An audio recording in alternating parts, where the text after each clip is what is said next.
සුබ දවසක් කියලා පිළිගන්න මිස්ටර් ජෝබ් ඉතින් ගන්න අලුත් රැකියාව අවස්ථාවකට. ඉතින් රටේ තිබ්බ අයහපත් කාලගුණ තත්ත්වයේ හේතුවෙන් තිබ්බ අහිතකර කාලක වකවානු ඉතින් වීඩියෝ එකක් ගේන්න බැරි වුණා.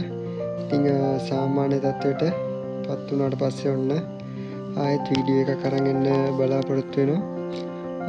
ඉතින් අද මම ගෙනලා තියෙන්නේ සෞඛ්‍ය හා ධනමාධ්‍ය අමාත්‍යාංශයේ පුරප්පාඩුවක්.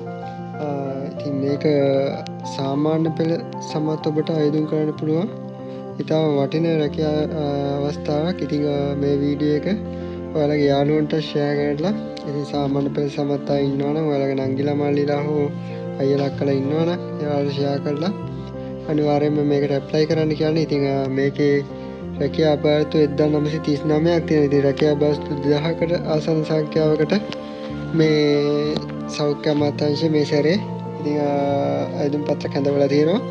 ඉතින් අපි බලමු මොකක්ද මේ තනතුර කියලා. සෞඛ්‍ය ජනමාධ්‍ය අමාත්‍යාංශයේ සෞඛ්‍ය කාර්ය සහායක කනිෂ්ඨ තනතුරු 1939ක් සඳහා බඳවා ගැනීමට සුදුසුකම් ලත් ශ්‍රී ලංකා පුරවැසියන්ගෙන් අයදුම්පත් කැඳවනු ලැබේ කියලා සඳහන් කරලා තියෙනවා. ඉතින් සෞඛ්‍ය කාර්ය සහායක කියන තනතුර සඳහා තමයි ඉතින් මෙම අභාරතු කැඳවලා තියෙන්නේ.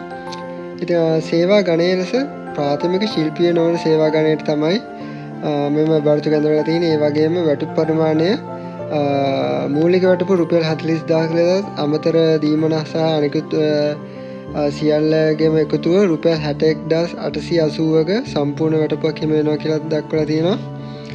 ඒ වගේම අධ්‍යාපන සුදුසුකම් ලෙස දක්වලා තියෙන අධ්‍යාපන පොදු සහතික පත්‍ර සාමාන්‍ය පෙළ විභාගයේදී දෙවරකට නොවැඩි වාර ගණනකදී සම්මාන දෙකක් සහිත විෂයන් 6ක් සමත් වීම තමයි ඉතින් මේ සඳහා වෙන අවම සුදුසුකම් ලෙස දක්වලා තියෙන්නේ. නැත්තම් මීට අදාළ NEQ සහතිකයක් තියෙනවා නම් ඔයාලට මේ සඳහා ඉදිරිපත් වෙන්න පුළුවන්. කායික සුදුසුකම් ලෙස සෑම අපේක්ෂකවම ශ්‍රී ලංකාවේ ඕන ප්‍රදේශයක ඉතින් සේවය කරන්න පුළුවන් වෙන්න ඕනි කියලා සඳහන් කරලා තියෙනවා. ඉතින් ඕනම සිටුේෂන් එකක ඔයාලට වැඩ කරන්න පුළුවන් වෙන්න ඕනි මෙම රැකියා අවස්ථාවට යනවා නම්. ඒ වගේම වයස අවුරුදු 18ත් 45ත් අතර තමයි අයදුම් කරන්න පුළුවන්. ඉතින් බඳවා ගැනීම ක්‍රමය ලෙස දක්වලා තියෙන්නේ ව්‍යුහගත සම්මුඛ පරීක්ෂණය මගින් තමයි මේ සඳහා බඳවා ගන්න ලබන්නේ. බඳවා ගන්න ශ්‍රේණියේ සෞඛ්‍ය කාර්යාංශයේ ඉතින් 3 වෙනි ශ්‍රේණිය සඳහා තමයි බඳවා ගන්න.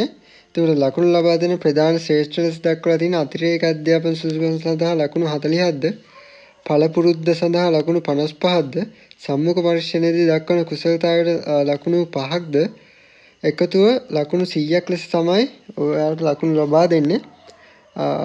ඉතින් සේවය නියුක්ත කිරීමේ කොන්දේසි ලෙස දැනට පුරත්පාඩු පවතින දිස්ත්‍රික්ක වනේ කොළඹ, ගම්පහ, මහනුවර, නුවරඑළිය, ගාල්ල, යාපනය, අම්පාර, ත්‍රිකුණාමලය හා අනුරාධපුර වන අතර බඳවා ගන්නු ලබන නිලධාරීන් සේවය කිරීමට කැමැති ඉහත දිස්ත්‍රික්ක අතරින් දිස්ත්‍රික්ක 3ක් ප්‍රමුඛතාවය පරිදි පිළිවෙලින් සඳහන් කළ යුතු අතර කුසලතාවය හා පවතින පුරප්පාඩු ප්‍රමාණය මත තවරාර ගනු ලබන දිස්ත්‍රික්කය තුළ අනිවාර්යයෙන් වසර 5ක් ඉතින් සේවය කරන්න ඕනි. තවද සේවා අවශ්‍යතාවය මත දිවෙන ඕනම ස්ථානයක සේවය කරන්න ලෑස්තිලා ඉන්න ඕනි. පත් කරන ලබන තනතුරු ස්ථිර තනතුර EPF ETF සියල්ල ඔයාලට හිමි වෙනවා. ඒ වගේම මේ පත්වීම 3 අවුරුද්දක පරිවාස කාලයකට යටත් වෙනවා.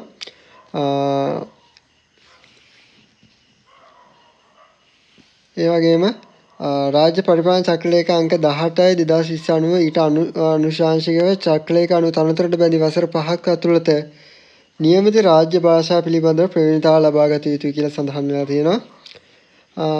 ඉතින් මේ වගේ විස්තර ටිකක් තමයි තියෙන්නේ. ඉතින් අයදුම් කරවම පත්වීම ලැබීමේ සුදුසුකම් ලත් භාෂාව මාධ්‍ය වනුයේ එමයි විසින් අයදුම්පත් යොමු කරන භාෂාව තමයි. ඉතින් ඔයාලා හරිම භාෂාව යොදලා තමයි අයදුම්පත් මේ යවන්න ඕනේ. අයදුම් කරන ආකාරය ලෙස සියලු අයදුම්කරුවන් තම අයදුම්පත වෙබ් අඩවියෙන් ඇති ආදර්ශ අයදුම් පත්‍රය අනුව සුදු A4 කඩදාසියක පිළියෙල කර තම භාෂා මාධ්‍යයෙන්ම පැහැදිලිව සිය අත්තකුරින්ම සම්පූර්ණ කර අයදුම්පත බහලන කවරේ වම්පස ඉහළ කෙළවරේ සෞඛ්‍ය හා ජනමාධ්‍ය අමාත්‍යාංශයේ ප්‍රාථමික ශිල්පීය නොවන PL1 2006A සේවා ගණය සෞඛ්‍ය කාර්ය සහායක කනිෂ්ඨ තනතුර සඳහා බඳවා ගැනීම 2025 යනුවෙන් සඳහන් කර 2026 1/12 වෙනි දිනට පෙර හෝ එදිනට ලැබෙන පරිදි අධ්‍යක්ෂ පාලන 4 ශාඛාව සෞඛ්‍ය හා ධනමාධ්‍ය අමාත්‍යාංශය සුවසිරිපාය අංක 385 පූජ්‍ය බද්දේගම විනමස්ස හිමි මාවත කොළඹ අංක 10 යන ලිපිනයට ලියාපදිංචි තැපෑලෙන් යොමු කරන්න ඕනි. ඉතින් මෙන්න මේ ලිපිනයට ඔයාලගේ ආයුධම්පත යොමු කරන්න. ඒ වගේම ඔයාලා දන්න අඳුරන හැමෝටම මේක ෂෙයා කරන්න. ඉතින් මේක අනිවාර්යයෙන්ම හොඳ රැකියා අවස්ථාවක්.